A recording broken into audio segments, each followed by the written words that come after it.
Well, TJ, you left nothing to chance this time. Not a close decision at all. I mean, how did you feel about your performance, getting in there and really putting, closing the chapter on this with Rafael Sunsao?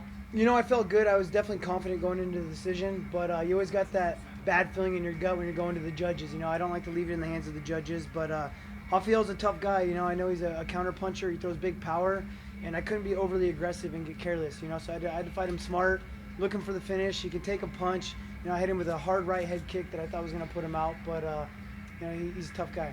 How many more fights or wins would you say would it take for you to get right back into fighting for a belt again? 0. I should already fought for the title. I want my belt back. I feel like it's rightfully mine anyways. I feel like I won that fight, so I think I'm ready for it now.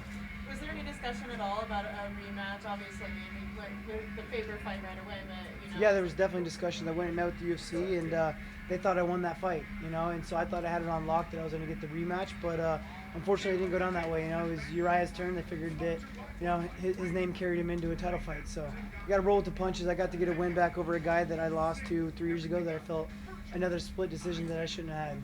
So you think next should be definitely the title shot? 100%, yeah. I'm shooting for that title. What's different in the rematch with Dominick? You know, I got to go in there and do the same thing, just a little bit better. You know, like I said, I feel like I won that fight. There's things I definitely got to change up. You know, and no matter with what fight, this fight here, you know, there's definitely things that I should have done better. You know, I should have finished him. You know, there's definitely I'm a better fighter than that even, and I'm going to go in there and prove that when I get my title shot. Was there anything that surprised you in the fight with the Sunsao in the rematch?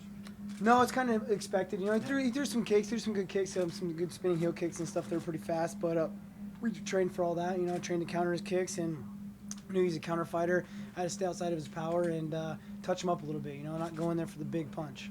I know it was a little while ago, but what does it feel like to get reprieve? It feels really good, man. It feels real good to get that win back that you felt you already had and kind of got robbed of, you know. So I'm going to continue to get them all back. Does it feel like it comes in a good time where, like you said, you're looking ahead, you want that rematch again?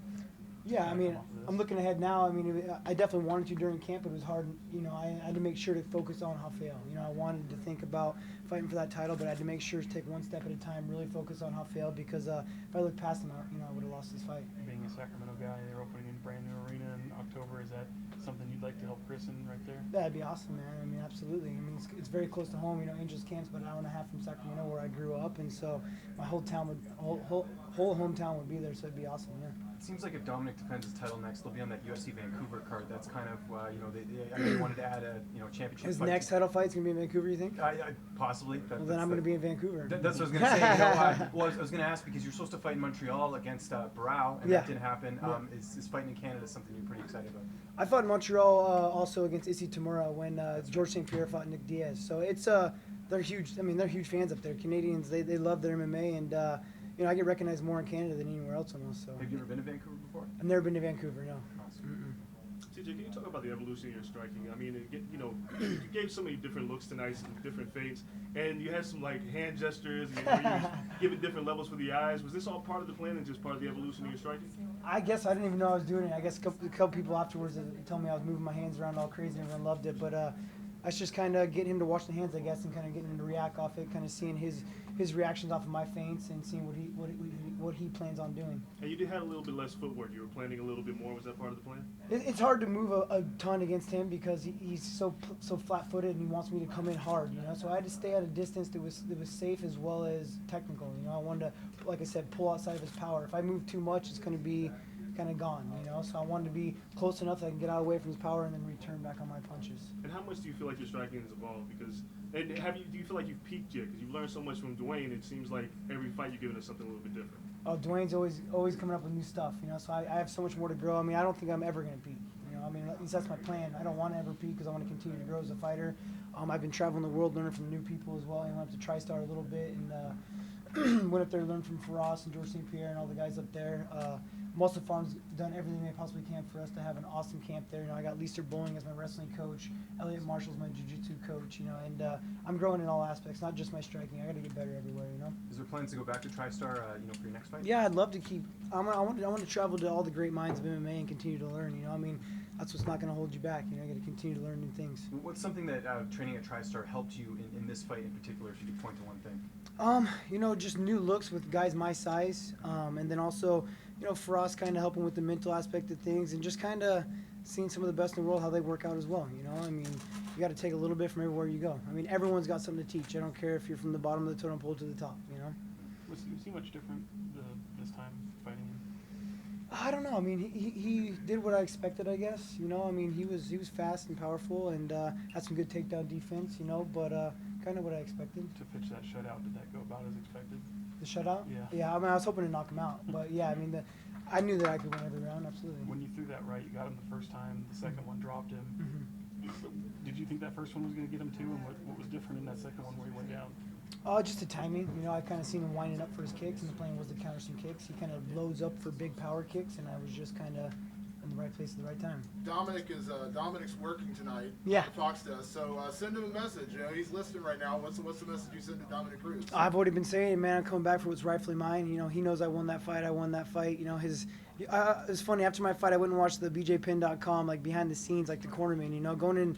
After the fourth round, going into the fifth, his cornermen are telling him that I won the fight. He has to finish me, you know. And after the fight, he tells me, "Hey, man, I didn't do too bad," you know. Like, and his coaches are telling my coaches that I won that fight. So they all know that I won the fight, but they want to act like they're all champs afterwards, you know. But just don't run too much, dude. And I'm coming for you. TJ, this is probably going to be the last time that we'll see you on an undercard. What was it like in the preparation where not all the focus was on you in the main event? You got to focus more so just towards the actual fight. Was this a drastic change for you? It was nice, man. I mean, the last 4 fights have been title fights, and they've all been a lot of tension and a lot of drama. And so it's kind of nice to be able to just focus on my opponent, focus on myself getting better, and get back to the sport that I love, you know, rather than talking all the crap and having to sell it. You know, it's more of just the true martial artist and loving the sport. You mentioned Muscle Farm a little while ago. Yeah. And how they've been helping you. Considering what happened at John Jones, does it ever worry you about some supplements you take and what? No, I have might be banned, or- I have the utmost confidence in Muscle Farm, man. They not only just the supplements that they take, but I train at their facility. You know, I'm an in-house athlete. They sponsor all the UFC fighters that are inside their gym, and they've done wonders for us. So yeah, I got no concerns at all. And considering what happened with him, what do you think fighters are going to need to do so that this doesn't happen in the future?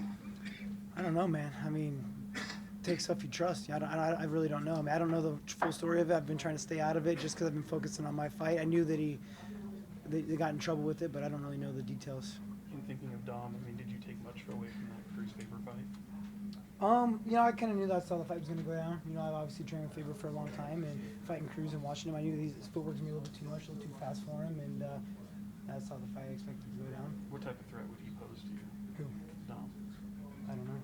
I mean, he's a good fighter, man. He's got good timing. He's got awkward movement. He doesn't have he's not super technical. He doesn't keep his hands up when he's throwing. He's moving all crazy, but that's what is also good about him in his aspect. You know, he's got good movement and good timing. So it's something you got to kind of figure out. And now I have a little more tape on him to watch him since he hasn't fought in 3 years when I fought him the first time. Are you willing to wait for that title shot, or are you willing to fight somebody else in the interim? I want the title shot, man. I don't like not being called champ. You know what I mean? Once you have that belt wrapped on your waist, you want it back. So if the opportunity presents itself, you take it. But obviously, if it doesn't, would you take another fight, or would you wait for Dominick Cruz? I don't know, man. I'm pushing for the belt. You know, I got to do whatever I can to get it.